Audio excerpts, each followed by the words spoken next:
শালি দুলাভাইয়ের কাছে, বা শালি বলতে পার ছোট শালি, কিন্তু আবার বড় বড় শালি হলে তো পর্দার বিধান হয়ে যাবে।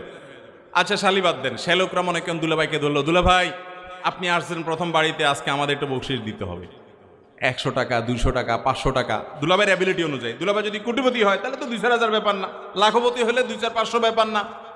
সেই হিসাবে দুলাভাই দিল, দুলাভাইও খুশি মনে দিল। এটা হলো সহনীয় পর্যায়ে, এতটুকু রসিকতা হতে পারে। কিন্তু আমাদের দেশে যেটা হয় ম্যাক্সিমাম অঞ্চলে, শুধু আপনাদের এলাকায় কেন, সব এলাকাতেই হয়, সেটা কি, গেটে জামাইকে আটকায়া এরপরে বলতেছে চান্দু টাকা দাও, তারপরে সামনে আগাও। কত টাকা? 10,000, 20,000, 30,000, 50,000, এরকম হাঁকে। তো এইটা তো পুরাই চাঁদাবাজি। এটা চাঁদাবাজি হওয়ার ব্যাপারে কোনো সন্দেহ, বিশেষ করে মধ্যম আয়ের মানুষই বেশিরভাগ এ দেশে। এই মধ্যম আয়ের মানুষের কাছে 10,000, 20,000, 30,000, আরে বেচারা বইয়ের মোহরটা পর্যন্ত দিতে পারতেছে না, বোর কাছে বাসরাতে